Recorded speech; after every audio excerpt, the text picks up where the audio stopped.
Okay, let's unpack this. Imagine trying to understand a whole world, a tiny invisible world where everything's happening at the nanoscale. Hmm. But, you can only see it from one angle and maybe only when it's really, really bright.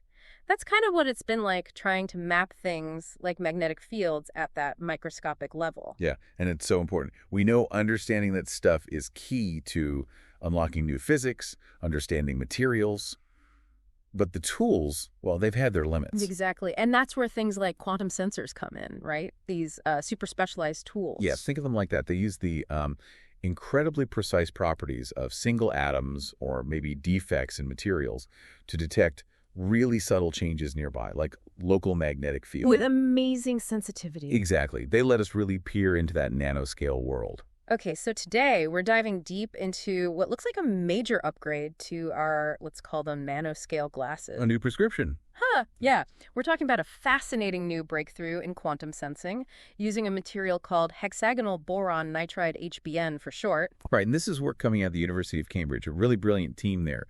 Their findings were just published in Nature Communications. Such a big deal. It really seems to push the boundaries of what we can do with these kinds of sensors. So our mission for this deep dive is basically to figure out what makes this new HBN sensor tick. How does it actually work? What makes it better than what we had before?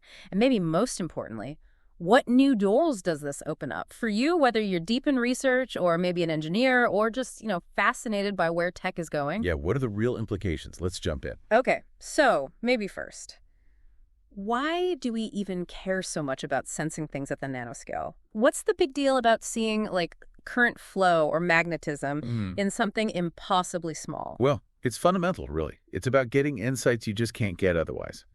Dr. Carmen Gilardoni, one of the lead researchers here, she puts it nicely. She says quantum sensors like this are essential for nanoscale visualization. Visualization, okay. Being able to actually see how things like current or magnetization behave down there. Right.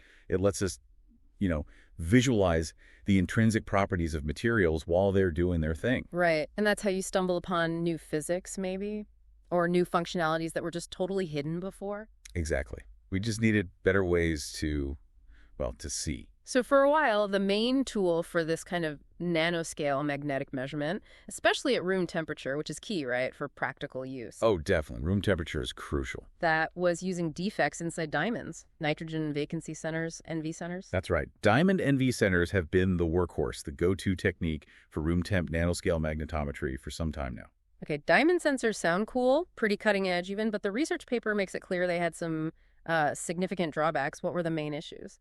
Well, the biggest one they highlight is that diamond NV centers primarily detect magnetic fields along a single axis. Just one direction. Yeah. Imagine trying to map out a complex 3D magnetic landscape, but your sensor only tells you about the magnetic force pointing, say, straight up or straight down. Right, you're completely blind to anything happening sideways. You got it. You're potentially missing, well, 2/3 of the picture. Wow. Okay, that's a big blind spot. And it's not just that. They also mention a limited dynamic range, meaning they only work well, accurately, within a certain range of magnetic field strengths. If the field gets too weak or too strong, the diamond sensor kind of struggles to give you reliable data. Okay, so limited direction and a limited range, that feels pretty restrictive if you're trying to really get a handle on complex nanoscale magnetism. It definitely is. So if that was the state of the art, where does HBN come in? How does it change the game? So this is the core finding from the Cambridge team. They've shown that a different kind of defect, these are spin defects, Yeah. but this time located within hexagonal boron nitride, right, HBN. These defects can act as really powerful quantum sensors. And crucially, they also work efficiently at room temperature. And the headline here, I guess, is that this HBN sensor directly fixes those diamond problems you just mentioned. Precisely. That's the exciting part. The HBN sensor they've developed allows for multi-axis magnetic field detection. Ah, so not just up-down, but sideways, too. Exactly. This is huge. It means you can potentially map that full 3D magnetic landscape, maybe getting information from multiple directions at once. Yeah. The whole picture. Okay, that's a big step. And on top of that, it boasts a much broader dynamic range. So it's sensitive and accurate across a wider spectrum of field strengths, weak to strong. Better range, multiple directions, what else? Well, the source also mentions that HBN itself, as a material, is naturally well suited for nanoscale platforms. And Dr. Gilardoni says it gives researchers, quote, new degrees of freedom compared to diamond sensors. New degrees of freedom. I like that phrase. It sounds like more than just, a slight improvement. It sounds like it genuinely unlocks new ways of exploring things. I think that's the idea, yeah. But hang on, let's back up slightly. Hexagonal boron nitride, HBN. What exactly is this stuff? Why is it special for this? Good question. So HBN is part of this really exciting family of two-dimensional materials. You probably heard of graphene. Yeah, the single layer of carbon. Right, single layer of carbon atoms in hexagons. HBN is structurally very similar, but instead of just carbon, it's made of alternating boron and nitrogen atoms, also in that hexagonal lattice. Okay. And like graphene, you can exfoliate it, peel off layers until you get down to something just a few atoms thick, maybe even a single layer. Incredibly thin, then. And like the diamond sensors, it's not the perfect material itself that's doing the sensing, but specific flaws, defects. That's exactly right. These atomic scale imperfections, these defects within the HBN crystal lattice, they're the key. Certain types of defects in HBN interact with light and magnetic fields in a very specific way. They absorb and then emit visible light, but how they do that, the brightness, maybe the color is affected by the local magnetic environment, so they become these tiny light-based probes for magnetism. Okay, super thin material, special sensitive defects. And the researchers figured out why these HBN defects perform better than the ones in diamond. The source mentions something about symmetry and optical properties. Sounds a bit technical. It does, but we can break it down. They basically pinpointed two main reasons for that wide dynamic range and the multi-axis detection. First is the low symmetry of the specific HBN defects they looked at. Low symmetry. Yeah, think about the symmetry like, well, how uniform something is. A perfect sphere is highly symmetrical. But maybe a key for a lock isn't very symmetrical, right? It has a specific uneven shape. Okay. These HBN defects have a kind of lopsided atomic arrangement. This low symmetry inherently makes them sensitive to magnetic fields coming from different directions, not just one preferred axis like the diamond NV centers. Okay, so because it's not perfectly balanced, it sort of feels forces differently depending on where they come from. That's a great way to put it, yeah.